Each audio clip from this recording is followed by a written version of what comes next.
நிர்மலா சீதாராமன் அவர்கள் ஒரு பேட்டி கொடுக்குறாங்க. அதுவும் ப்ரெஸ் கான்ஃபரன்ஸ் கொடுக்குறாங்க. பேட்டின்னு சொல்ல முடியாது. அவங்க என்ன சொல்கிறாங்கன்னா, இந்த வெள்ள நிவாரணம் அதை தொடர்ந்து இருக்கக்கூடிய கேள்விகளுக்கான பதில்.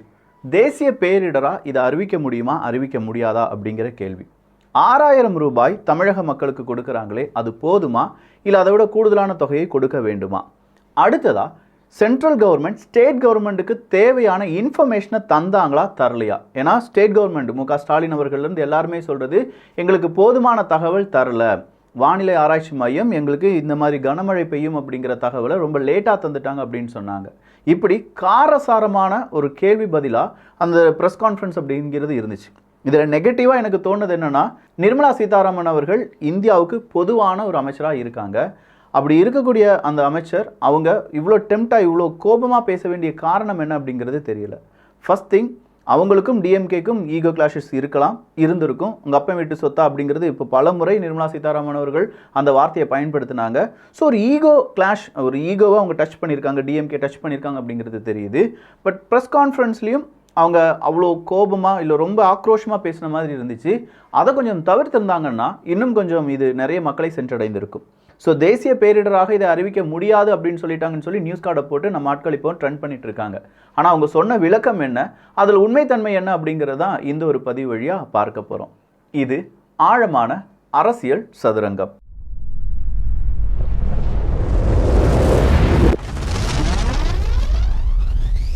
முதல் விஷயம், இங்கே யாரும் குறை சொல்வதற்கு கிடையாது. இந்த இடத்துல இது நடந்திருக்கு, இது நடக்கலை அப்படின்னு சொல்கிறது தான் என்னுடைய வேலை. அதை விட்டுட்டு எனக்கு சாயம் பூசுறதை விட நான் சொல்கிறதுல எவ்வளோ உண்மைகள் இருக்குது அப்படிங்கிறத நீங்களே புரிஞ்சுக்கோங்க. இன்றைக்கி நீங்கள் புரிஞ்சுக்கலனாலும் பரவாயில்ல, நாளைக்கு நான் உங்கள் முன்னாடி வந்து நிற்பேன். விக்கி அன்னைக்கே இதெல்லாம் சொன்னால், அன்னைக்கே நம்ம அவனுக்கு சாயம் போட்டு அவனை இப்படி தான் சொல்லி பார்த்தோம், அதனால் நம்ம தப்பு பண்ணிட்டோம் அப்படின்னு சொல்லி நீங்கள் நினைக்காத வண்ணம் என்னுடைய செயல் இருக்கும் அப்படிங்கிறது எனக்கு 100%. நிறைய பேர் சொல்கிறாங்க, விக்கி இப்படிலாம் பேசிட்டு இருக்கான் பாரு, நியூயார்க்கு பிறகு அந்த பார்ட்டியில் போய் ஜாயின் பண்ணிடுவான். இந்த பார்ட்டியில் அரசியல் ஆசை 0%. அது எனக்கோ என்னுடைய குடும்பத்துக்கோ ஒத்து வராது. அதனால் நான் அரசியலுக்கு போயிடுவேன், சினிமாவுக்கு போயிடுவேன், அதெல்லாம் கிடையாது.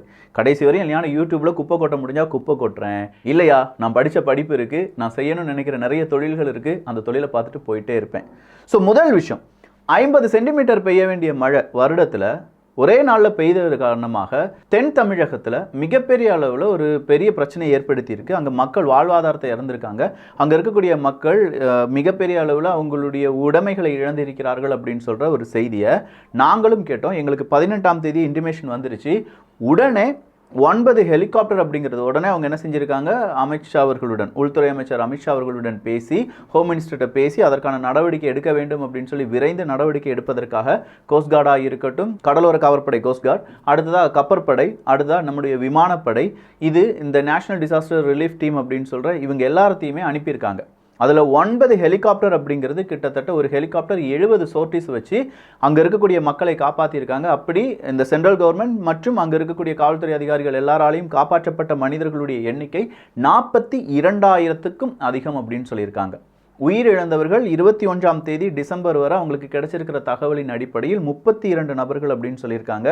அது மட்டும் இல்லாமல் நாங்கள் எவ்வளவு ஸ்பீடாக ஒரு பொதுவாக இந்த சென்ட்ரல் டீம் அப்படிங்கிறது ஒரு இடத்துல மழை பெய்யுது அப்படின்னா அந்த மழை கொஞ்சம் ஓய்ந்த பிறகு அதன் பிறகு தான் சென்ட்ரல் டீமை உள்ளே அனுப்புவாங்க. ஏன்னா அங்கே இருக்கக்கூடிய நிலப்பகுதி அது என்ன மாதிரியான இடம் அப்படிங்கிறது தெரியாது. பட் இந்த முறை நாங்கள் ரொம்ப துரிதமாக அனுப்பினோம். அப்படி துரிதமாக அனுப்பினால தான் நிறைய மக்களை காப்பாற்ற முடிந்தது அப்படிங்கிற புள்ளி விவரத்துடன் யார் பேசுகிறாங்க, நிர்மலா சீதாராமன் அவர்கள் பேசுகிறாங்க. அடுத்ததான் அவங்க அந்த பங்கீடு, அந்த பணம் பங்கீடு இருக்குல்ல, நிதி பங்கீடுன்னு சொல்லுவோம்ல, 900 கோடி ரூபாய் அப்படிங்கிறது ஒவ்வொரு வருடமும் தமிழ்நாட்டுக்கு ஒதுக்க வேண்டிய தொகை. அந்த 900 கோடி ரூபாயில் 450 கோடி ரூபாய் முதல் இன்ஸ்டால்மெண்ட் ஆகும், 450 கோடி ரூபாய் அடுத்த இன்ஸ்டால்மெண்ட் ஆகும். சென்ட்ரல் கவர்மெண்ட் எங்கே கொடுத்துட்டாங்க, ஸ்டேட் கவர்மெண்ட்டுக்கு கொடுத்துட்டாங்க. அது மட்டும் இல்லாமல் இந்த ஃபினான்ஷியல் இயர் தொடங்கும் போது ஸ்டேட் கவர்மெண்ட்டை இந்த மாதிரி இந்த இயற்கை பேரிடர் இருக்குல்ல, இதுக்கான ஃபண்டாக அவங்கக்கிட்ட இருப்பு இருந்த தொகை ஒரு 800 கோடி ரூபாய் அப்படின்னு சொல்கிறாங்க. அப்போ இந்த 800 கோடி ரூபாய் ப்ளஸ் 900 கோடி ரூபாய் கொடுத்தாச்சு. இப்போ அசஸ் பண்ணிட்டு இருக்காங்க, சென்ட்ரல் டீம் வந்து அசஸ் பண்ணிட்டு இருக்காங்க, எவ்வளவு இழப்புகள் வந்துட்டு இருக்கு, என்னென்ன மாதிரியான இழப்புகளுக்கு எவ்வளவு கொடுக்க வேண்டியதாக இருக்கும் அப்படின்னு சொல்கிற அசஸ்மெண்ட் நடந்துட்டு இருக்கு. அந்த அசஸ்மெண்ட்டுக்கு பிறகு அடுத்த ஃபண்ட் அப்படிங்கிறது ரிலீஸ் செய்யப்படுமா இல்லையா அப்படிங்கிறதெல்லாம் ஸ்டேட் கவர்மெண்ட் சென்ட்ரல் கவர்மெண்ட் இந்த அசஸ்மெண்ட் வழியாக தீர்மானிப்பார்கள். இப்போதைக்கு சென்ட்ரல் கவர்மெண்ட் எவ்வளவு ஸ்டேட் கவர்மெண்ட்டுக்கு கொடுக்கணும்னு சொல்லியிருந்தாங்களோ அதை கொடுத்துட்டாங்கன்னு சொல்லி நிர்மலா சீதாராமன் அவர்கள் சொல்கிறாங்க. அப்போ நிறைய நிருபர்கள் கேட்கக்கூடிய கேள்வி, ஸ்டேட் கவர்மெண்ட் 16,000 கோடி ரூபாய் கேட்குறாங்க, 12,000 கோடி ரூபாய் கேட்குறாங்க, அப்போ வந்து ஏன் அந்த பணம் கொடுக்க மாட்டேங்கிங்க அப்படின்னு சொல்லும்போது அதுக்கான அசஸ்மெண்ட் இருக்கு, அந்த டீம் கூட ஸ்டேட் கவர்மெண்ட் கோஆப்ரேட் பண்ணணும், பண்ண பிறகு அதை நாங்கள் செய்வோம் அப்படின்னு சொல்லியிருக்காங்க. இதுதான் இங்கே பிரச்சனையா அப்படின்னு பார்த்தா, இந்த என்டிஆர்எஃப் அப்படிங்கிறதும் ஆர்மி அப்படிங்கிறத முதலே நாங்கள் டெப்ளாய் பண்ணிட்டோம். சரி, அப்போ இந்த இவ்வளோ பெரிய டிப்ளாய் பண்ணியிருக்கீங்கன்னா ஒரு முன்னெச்சரிக்கை நடவடிக்கையாக எங்ககிட்ட சொல்லியிருக்க கூடாதா? இப்போ அன்புமணி ராமதாஸ் அவர்கள் வந்து சொல்கிறாங்க சென்னை வானிலை மையத்தை மூடிடலாம் அப்படின்னு சொல்லிடுறாங்க. அப்படி சொன்னது மட்டும் இல்லாமல் அது சரியாக இன்ஃபர்மேஷன் தர்றதில்ல, இவ்வளோ சென்டிமீட்டர் இத்தனை நாள் மழை பெய்யும் அப்படிங்கிற எந்த இன்ஃபர்மேஷனுமே தர்றதில்ல, பிறதுக்கு அந்த மாதிரியான ஒரு வானிலை மையம் அப்படின்னு சொல்லி அவங்க கேட்குறாங்க. அதே மாதிரி மு க ஸ்டாலின் அவர்களிலிருந்து உதயநிதி ஸ்டாலின் அவர்கள் வரை எல்லாரும் சொன்ன விஷயம், எங்களுக்கு போதுமான டேட்டா கிடைக்கல, இதுக்கு முன்னாடி வார்னிங் கிடைக்கல அப்படிங்கிறது தான். பட் இன்னைக்கு அதனுடைய உண்மைத்தன்மையை நிர்மலா சீதாராமன் அவர்கள் உடைச்சிருக்காங்க.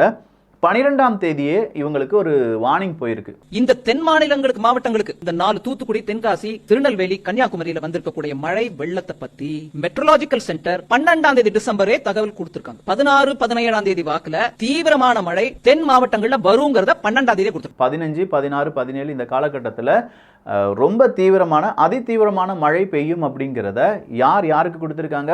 வெதர் ரிப்போர்ட் டீம் நம்ம கவர்மெண்ட்டுக்கும் கொடுத்திருக்காங்க, அவங்களுடைய பிரஸ் ரிலீஸ்லையும் கொடுத்திருக்காங்க. 12ஆம் தேதி, அதாவது ஒவ்வொரு 5 தினங்களில் எப்படி இந்த வானிலை இருக்க போகுது அப்படிங்கிறது தான் சென்ட்ரலாக மற்றும் ஸ்டேட்டில் இருக்கக்கூடிய இந்த வானிலை மையங்கள் அந்தந்த லெவலுக்கு கொடுக்கறது. இப்போ சென்னையில் இருக்கக்கூடிய அந்த வானிலை மையம் 3 டோப்ளாஸ் அப்படிங்கிற சிஸ்டத்தை வச்சு இயங்கி கொண்டிருக்கிறது. ரொம்ப அதிநவீன வானிலை மையம் அப்படின்னு சொல்கிறாங்க. 5 தினங்கள் 12ஆம் தேதி ஒரு ரிலீஸ் பண்ணுறாங்க, ஒரு ப்ரெஸ் ரிலீஸ் பண்ணுறாங்கன்னா அடுத்த 5 தினங்களுக்கு என்ன நடக்கும் அப்படிங்கிறது தான். 13ஆம் தேதி அடுத்த 5 தினங்களுக்கு இப்படின்னு சொல்லி ஒரு சைக்கிளிக்காக அவங்க என்ன செஞ்சுட்டு இருக்காங்க, ஒரு வார்னிங் அப்படிங்கிறத கொடுத்துட்டே இருந்திருக்காங்க. இப்படி 5 தினங்களுக்கு என்ன நடக்க போகுதுங்கிற ஒரு வார்னிங் மட்டும் கிடையாது, ஒவ்வொரு 3 மணி நேரத்துக்கும் ஒரு வார்னிங் அப்படிங்கிறது யார் கொடுத்துருக்காங்க? நம்முடைய சென்னை வானிலை மையம் யாருக்கு ஒரு ரிப்போர்ட்டை கொடுத்துருக்காங்க? அரசாங்கத்துக்கும் அரசு அதிகாரிகளுக்கும் கொடுத்துருக்காங்க. அதுல 12ஆம் தேதியே 16ஆம் தேதி 15ஆம் தேதிலாம் ரொம்ப கனமான மழை இருக்கு, வாய்ப்புகள் இருக்கு, கொஞ்சம் சேஃபா இருந்துக்கோங்க அப்படிங்கிற ஒரு ரிப்போர்ட் கொடுக்கப்பட்டிருக்கிறது.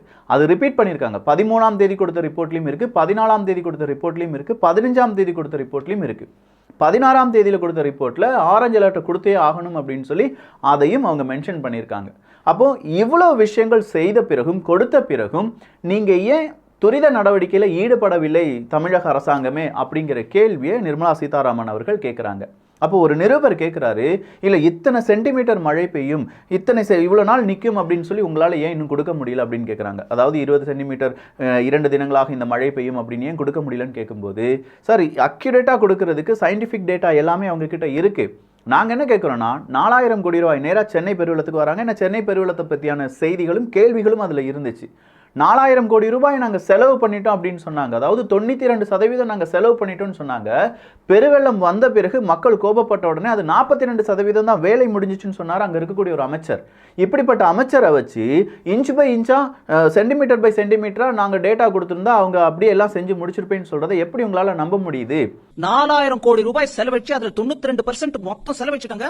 என்ன மழை வந்தாலும் ஒன்னும் ஆகாதுன்னு சென்னையை பத்தி பேசினவர், வெள்ளம் வந்த பிறகு சென்னையில மிச்சம் வந்த பிறகு என்ன சொல்றாரு? 42% தான் அதுல செலவழிச்சிருக்கோங்க, மீதி நாங்க செலவழிக்கலைங்கிறீங்களா? 92% 42% மாத்திடுறாங்களே. இவ்வளவு பெரிய டிஃபரன்ஸ் அவங்க காண்பிக்கும் போது இன்ச் பை கொடுத்திருந்தா அவங்க என்ன செஞ்சிருப்பாங்க, இல்ல என்ன செய்ய முடியும் அப்படின்னு நினைக்கிறாங்க. இந்த கேள்வியை கேட்கிறாங்க. இந்த கேள்வியை மட்டும் அவங்க நிப்பாட்டாம அடுத்ததா சில கேள்விகள், நீங்க உடனடியா ரிப்போர்ட் கொடுக்கல, மு க ஸ்டாலின் அவர்கள் வந்து இன்னைக்கு திருநெல்வேலியில வந்து சொல்றாரு அப்படின்னு சொல்லி ஒரு நிருபர் கேட்கிறார். இந்த கேள்வியை அவாய்ட் பண்ணியிருக்கலாம். அதை பயங்கரமாக ஒரு பெரிய அரசியலாகவும் மாற்றிட்டாங்க நிர்மலா சீதாராமன் அவர்கள். சரி, அவ்வளவு நல்ல ஒரு முதலமைச்சர், என்னுடைய தென் மாவட்டங்களில் 4 மாவட்டங்கள் ரொம்ப பெரிய அளவில் அழிவுகளில் இருக்கிறது, நானும் அங்கே தான் நிற்கிறேன், உடனடியாக என்டிஆர்எஃப் டீம் அனுப்பி விடுங்க, உடனடியாக ஹெலிகாப்டர் அனுப்பி விடுங்கன்னு சொல்லி ஒரு முதலமைச்சர் எங்கே போயிருக்கணும்? அங்கே போயிருக்கணுமா வேண்டாமா? அவர் எங்கே போனார்? அவர் இந்திய அலைன்ஸ் நேராக அங்கே கூட்டணி எப்படி இருக்குது அதை பார்க்க போயிட்டார். டெல்லியில் போயிட்டார். பெருவெள்ளம் வந்தபோது டெல்லிக்கு போனவர் போகிற போக்கில் நான் பிரதமரையும் பார்த்துட்டு போகிறேன். ஸோ ஃபர்ஸ்ட் ப்ரையாரிட்டி இந்திய அலைன்ஸுக்காகத்தான் இருந்திருக்கு, புள்ளி வச்ச இந்திய கூட்டணியை பங்கெடுப்பதற்காகத்தான் மு க ஸ்டாலின் அவர்கள் கொடுத்துருந்தாங்க. அடுத்த ப்ரையாரிட்டி தான் வேணும்னா நான் பிரதமரை பார்த்துருக்கிறேன் அப்படின்னு சொல்லிட்டு போகிற போக்கில் வந்து பார்த்துட்டு போனார். ஆனாலும் பிரதமர் மோடி அவர்கள் முதலமைச்சர் மு க ஸ்டாலின் அவர்களை பார்ப்பதற்கு டைம் ஒதுக்கினார். ஸோ அவருடைய ப்ரையாரிட்டி அங்கே தான் இருக்கே தவிர மக்கள் மீது கிடையாது. இப்போ வந்து 3-4 தினங்களுக்கு பிறகு மக்களிடம் வந்து இப்படி சொல்கிறாரு, நீங்கள் யாரை நம்புறீங்க, ஏன் இப்படி நீங்கள் எதிர்த்து கேள்வி கேட்காம இருக்கீங்க அப்படிங்கிற பல கேள்விகளை யார் கேட்குறாங்க? நிர்மலா சீதாராமன் அவர்கள் கேட்குறாங்க. ஸோ டோப்லா சென்டர்ஸ் 3 டோப்லா சென்டர்ஸ் இருக்கக்கூடிய அதிநவீன ஒரு இந்திய வானிலை மையம், அதுவும் சென்னை வானிலை மையத்தை நீங்கள் இப்படி கேள்விகள் கேட்பது கொஞ்சம் கஷ்டமாக இருக்குது. இதை விட ஒரு அட்வான்ஸ்டான ஒரு வானிலை மையத்தை நம்மளால் பார்க்க முடியாது. நிச்சயமாக அங்கே இருக்கக்கூடிய டேட்டாவை மிஸ்யூஸ் பண்ணியிருக்காங்க, இல்லை ஸ்டேட் கவர்மெண்ட் அதை சரியாக அதுக்கான முன்னெச்சரிக்கை நடவடிக்கையில் ஈடுபடலை. இவ்வளவு சொல்லியுமே அவங்க முன்னெச்சரிக்கை நடவடிக்கையில் ஈடுபடாமல் இருந்தாங்க அப்படின்னா நாங்கள் என்ன செய்ய முடியும்? நல்லா யோசிச்சு பாருங்க. தமிழ்நாட்டு அமைச்சர்கள் எப்போ போனாங்க? என்டிஆர்எஃப் டீம் எப்போ போச்சு? நார்மலா மழை வந்து வெள்ளம் வரக்கூடிய நிலைமைனா கூட அந்த மாவட்டங்கள்ல பொறுப்புள்ள அமைச்சர்களும் பொறுப்புள்ள அதிகாரிகளும் இருந்து மக்களை மீட்டிருக்கணுமா இல்லையா? எப்ப போனாங்க? அங்க மந்திரிகள் எப்ப போனாங்க? நேஷனல் டிசாஸ்டர் ரிலீஃப் டீம் போறதுக்கு முன்னாடி தமிழ்நாடு அரசு அங்க யாராவது இருந்தாங்களா?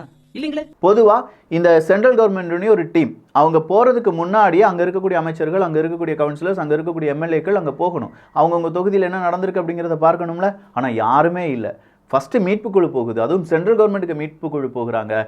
அதுக்கு முன்னாடி வாலண்டியர்ஸ் இருக்காங்க, அதன் பிறகு சென்ட்ரல் கவர்மெண்ட் போகிறாங்க, அதன் பிறகு ஸ்டேட் கவர்மெண்ட்டுடைய வாலண்டியர்ஸ் இல்லாட்டி அங்கே இருக்கக்கூடிய அரசு அதிகாரிகள் வராங்க, அதன் பிறகு தான் அமைச்சர்கள் கொஞ்சம் கொஞ்சமாக வந்து பார்த்துட்டு ஃபோட்டோஷூட் நடத்திட்டு போயிருக்காங்க அப்படிங்கிற தகவலையும் நிர்மலா சீதாராமன் அவர்கள் சொல்கிறாங்க.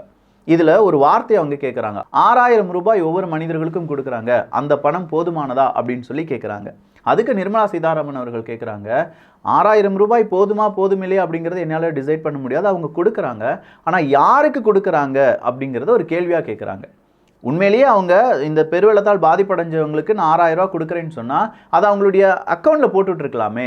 ஏன்னா இது யாருக்கு கொடுத்தவங்க யாருக்கு கொடுக்கலங்கிறத உங்களால் சொல்ல முடியுமா அப்படின்னு சொல்லி ப்ரெஸ்ஸை பார்த்து கேட்குறாங்க. சரிதானே? இப்போ அக்கௌண்ட் டீட்டெயில்ஸில் கொடுத்துருந்தாங்கன்னா நமக்கு யார் யார் இந்த அக்கௌண்ட்லேருந்து எந்த அக்கௌண்ட்டுக்கெலாம் போயிருக்கு, அத்தனை மனிதர்களுக்கும் போயிருக்குங்கிற டேட்டா நம்ம கையில் இருக்கும். ஆனால் இப்போ 6000 ரூபாய் அப்படிங்கிறது ஜஸ்ட் 2-3 ஃபோட்டோக்கள் சீட்டு கட்டு அடிக்க வச்ச மாதிரி கொஞ்சம் பேர் இந்த மாதிரி எங்களுக்கு 6000 ரூபாய் வந்துருச்சு அப்படின்னு சொல்லி ஒரு 10 பேருக்கு புகைப்படத்தை மட்டும்தான் நம்ம பார்க்குறோம். எத்தனையோ பேருக்கு கிடைக்காம போயிருக்கும், இல்லை எத்தனையோ பேர் அது தேவையில்லாத நபர்கள் வாங்கியிருப்பாங்க. அப்போ இதற்கான டேட்டா நம்மகிட்ட இருக்கா? இந்த டேட்டா தான் மிஸ் ஆகுது.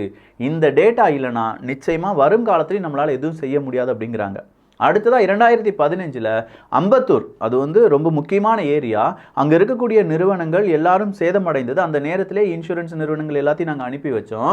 மறுபடியும் நான் சொல்கிறேன், 2015 அம்பத்தூரில் நடந்த விஷயங்கள் எல்லாம் அவங்க படிச்சிருந்தாங்கன்னா, யார் இப்போ இருக்கக்கூடிய அரசாங்கம் அதில் லெசன் லேர்ன் பண்ணியிருந்தாங்கன்னா நிச்சயமாக மறுபடியும் அம்பத்தூர் முங்கி இருக்காது. ஏன்னா அம்பத்தூர் அப்படிங்கிறதுல ஒரு இண்டஸ்ட்ரியல் ஏரியா. அங்கேருந்து வருமானம் வரலன்னா தமிழ்நாட்டினுடைய வருமானம் பாதியாக குன்றிவிடும்.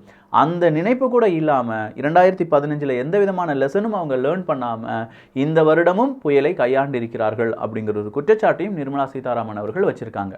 அடுத்ததாக அவங்க கேட்குற கேள்வி, எப்போ இதை தேசிய பேரிடராக அறிவிக்க முடியுமா அப்படிங்கிறது தான். அப்போ மறுபடியும் நிர்மலா சீதாராமன் அவர் சொல்கிறாங்க, தேசிய பேரிடர் அப்படின்னு சொல்லி அறிவிப்பது இப்போது இல்லை, அந்த பழக்கமே இப்போ இல்லை. அது உத்தராகண்டாக இருக்கட்டும், அந்த மாநிலம் இந்த மாநிலம் அப்படி எதுவுமே கிடையாது.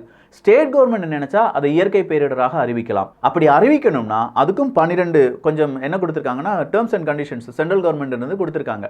பயிர்கள் மொத்தமாக அழிந்து விட்டது, இல்லை மேக வெடிப்பு வந்துருச்சு, இல்லை எர்த்குவேக் வந்துருச்சு. அப்போ இந்த 12 கேட்டகரியில் அதை இன்னொரு அரசு அதிகாரி வாசித்து காண்பிக்கிறார். அங்கே இருக்கக்கூடிய அந்த ஸ்டேட் கவர்மெண்ட் இந்த 12 இடத்துல உங்களுடைய ஸ்டேட்டில் எந்த மாதிரியான பாதிப்புகள் வந்திருக்கு அப்படின்னு சொல்லி சென்ட்ரல் கவர்மெண்ட்டை சொல்லி அதை மறுபடியும் பேரிடராக அறிவிக்கலாம். அப்படி பேரிடராக அறிவிக்க வேண்டும். அந்த பேரிடர் அறிவித்தார்கள் என்றால் அதில் 10% அமௌண்ட் அப்படிங்கிறத அந்த பேரிடருக்காக ஸ்டேட் கவர்மெண்டால் செலவு பண்ண முடியும் அப்படின்னு சொல்லி ஒவ்வொரு விஷயத்தையும் ரொம்ப பெரிய அளவில் எல்லாருக்கும் விளக்கி இருந்தாங்க அப்படின்னு சொல்லலாம். ஸோ தேசிய பேரிடராக அறிவிக்க வேண்டும் என்றால் அதை ஸ்டேட் கவர்மெண்ட் செய்யணும். ஸ்டேட் கவர்மெண்ட்டினுடைய முயற்சி தான் இதுக்கு பெருமளவு இருக்க போகுது அப்படின்னு சொல்லி அடுத்ததான் எங்க மாற்றி நீங்கள் சண்டை போட்டுட்ருக்கீங்க. ஸ்டேட்டை கேட்டால் சென்ட்ரலுங்கிறீங்க, சென்ட்ரலை கேட்டால் ஸ்டேட்டுங்கிறீங்க. இதில் மக்கள் தானே பாதிப்படைகிறாங்க அப்படின்னு கேட்டால் அவங்க நிர்மலா சீதாராமன் அவர்கள், நாங்கள் யாரையும் குறை சொல்லலை, சென்ட்ரல் கவர்மெண்ட் செய்ய வேண்டிய வேலையெல்லாம் செஞ்சுட்டு தான் இருக்கோம். 12ஆம் தேதியே கொடுத்த அறிவிப்புக்கு எந்த விதமான முன்னெச்சரிக்கை நடவடிக்கையும் எடுக்காமல் இருந்த அரசாங்கத்தை நீங்கள் எப்படி பார்க்குறீங்க அப்படிங்கிறது திருப்பி கேள்வியாகவே வருது. அடுத்ததா அப்பன் வீட்டு அந்த பணம், அந்த உதயநிதி அவர்கள் பேசினது நான் முதலே சொன்னேன். ஒரு அரசாங்க அதிகாரியாக இருக்கிறவங்க, அதே மாதிரி மக்களுக்கான சேவை செய்ய வந்திருக்கக்கூடிய தலைவர்கள், அவங்க வார்த்தைகள் ரொம்ப கேர்ஃபுல்லாக பயன்படுத்தணும். உங்கள் அப்பன் வீட்டு சொத்தா அப்படின்னு சொல்லி கேட்கக்கூடாது. ஏன்னா அது வந்து ஒரு முதிர்ச்சேட்ட தன்மையை காண்பிக்கிறது. நம்ம நாக்கில் கொஞ்சம் அந்த பதவிக்கு ஏற்ற அளவுக்கு வார்த்தைகள் அடர்ந்து வரணும். இந்த 6000 ரூபாய் இல்லாட்டி 900 கோடி ரூபாய் இது எதுவுமே யாருடைய அப்பன் வீட்டு சொத்தும் கிடையாது. இதெல்லாம் மக்களுடைய பணம் தான். ஆனால் நாவடக்கம் அப்படிங்கிறது ரொம்ப தேவை அப்படின்னு சொல்லி நிர்மலா சீதாராமன் அவர்கள் சொல்லியிருக்காங்க. அட்வான்ஸா பணத்தை 12ஆம் தேதி டிசம்பருக்குள்ள 900 ரூபாய் கொடுத்து 900 கோடி கொடுத்துருக்கோம். அது ஏன் அப்பா சொத்துனோ உங்க அப்பா சொத்துனோ நான் சொல்ல மாட்டேன், எப்போதும் சொல்ல மாட்டேன். நம்ம பொறுப்புள்ள பதவியில் இருக்கிறவங்க அந்த பொறுப்பை உணர்ந்து பேசணும். ஸோ ஓவராலாக இப்போ அசஸ்மெண்ட் நடக்க போகுது. அந்த அசஸ்மெண்ட்டில் என்ன மாதிரியான டிசாஸ்டர் நடந்திருக்கு அப்படிங்கிறத ஸ்டேட் கவர்மெண்ட் சொல்லணும். எத்தனை பேருக்கு இழப்பீடு கொடுக்க வேண்டும் அப்படிங்கிறதையும் ஸ்டேட் கவர்மெண்ட் சென்ட்ரல் கவர்மெண்ட்டுக்கு சொல்லணும். இதில் ஸ்டேட் கவர்மெண்ட் கேட்கக்கூடிய தொகை ஒரு பெரும் தொகையாக இருக்கும். அதில் சென்ட்ரல் கவர்மெண்ட் அலோகேட் பண்ணுற தொகை அப்படிங்கிறது ரொம்ப கம்மியாக இருக்கும். அதுக்கான டிபேட்டும் இப்போ ரொம்ப பெரிய அளவில் நடந்துட்டு இருக்கு அப்படின்னு சொல்லலாம். எது எப்படி இருந்தாலும் 12ஆம் தேதியே வார்னிங் கிடைச்சிருக்கு. 16ஆம் தேதி அதை விட அதிதீவிரமான ஆரஞ்சு அலர்ட் அப்படிங்கிறதுலாம் கிடைச்சிருக்குன்னு சொல்கிற இந்த செய்தியை நாம் எப்படி பார்க்கிறோம்? இந்த பேரிடர் அப்படிங்கிறதுல நம்ம என்ன லேர்ன் பண்ணியிருக்கோம்? தென் மாவட்டங்களுக்காக ஓடி வந்தது சென்ட்ரல் கவர்மெண்ட்டா இல்லை ஸ்டேட் கவர்மெண்ட்டா? அதை பற்றியான கம்ப்ளீட்டான ஒரு பார்வை உங்ககிட்ட இருக்கும் நான் நம்புகிறேன். ஆனால் அடுத்ததாக இன்னொரு பதிவும் இருக்குது. இதில் மிகப்பெரிய அளவில் சீமானவர்கள் ஸ்கோர் பண்ணிகிட்டு இருக்காங்க. அடுத்தது அண்ணாமலை அவர்கள் ஸ்கோர் பண்ணிட்டு இருக்காங்க. அன்புமணி ராமதாஸ் அவர்கள் ஸ்கோர் பண்ணிட்டு இருக்காங்க. டிஎம்கே கொஞ்சமாக கீழே இறங்கி போயிட்டு இருக்காங்க. இதை டிஎம்கேனுடைய அரசியல்வாதிகள், டிஎம்கேனுடைய ஆதரவாளர்கள் கொஞ்சம் உன்னிப்பாக கவனிச்சுக்கோங்க. இந்த இயற்கை பேரிடரில் திமுகவுக்கு நிறைய கெட்ட பேர் ஏற்படுத்தி தந்திருக்கு. திமுகவை எதிர்ப்பவர்களுக்கு நிறைய நல்ல பேர் ஏற்படுத்தி தந்திருக்கு. இதை 2.5 வருடங்களில் நீங்கள் சரி பண்ணலைன்னா பெரிய அளவு ஏமாற்றங்கள் திமுகவுக்கு கிடைக்க வாய்ப்புகள் இருக்குது. சீக்கிரமாக சரி பண்ணிடுங்க. மக்கள் மத்தியில் நல்ல பெயரை கொண்டு வாங்க. மறுபடியும் அது ஒரு அரசியலாக பார்க்காதீங்க. மக்கள் எல்லாரும் விழிப்புடன் இருக்கிறார்கள். இன்னைக்கு திருநெல்வேலி தூத்துக்குடியில் நடந்தது அப்படின்னு சொல்லி நீங்கள் நினைக்காதீங்க. திருநெல்வேலி தூத்துக்குடியை சார்ந்தவன் தான் நிறைய பேர் சென்னையில் இருப்பான். அவங்களுடைய உறவினர்களுக்கெல்லாம் அவங்க கூப்பிட்டு பார்த்துருப்பாங்க. நிறைய பேர் கோபத்துடன் இருக்கிறார்கள். கோபத்தை கம்மி பண்ணுறதுக்கு என்னென்ன வாய்ப்புகள் இருக்குது அப்படிங்கிறத தேடி பாருங்க. மறுபடியும் ஸ்டேட் கவர்மெண்ட் இவ்வளோ சொல்லலை அப்படின்னு சொல்லி ஏதாவது பொய்யை பேசி அதுக்கு மறுபடியும் ஒரு ப்ரெஸ் மீட்டை வச்சு வாங்கி கட்டிக்கிடாதீங்கப்பா. நல்லதை செய்வோம், நல்லதை சொல்லுவோம், உண்மையை பேசுவோம், உண்மையான மக்களுக்கான ஒரு பிரதிநிதியாக மாறுவோம். நல்லதை பகிர்ந்து நல்ல சமுதாயத்தை உருவாக்குவோம். நன்றி, வணக்கம்.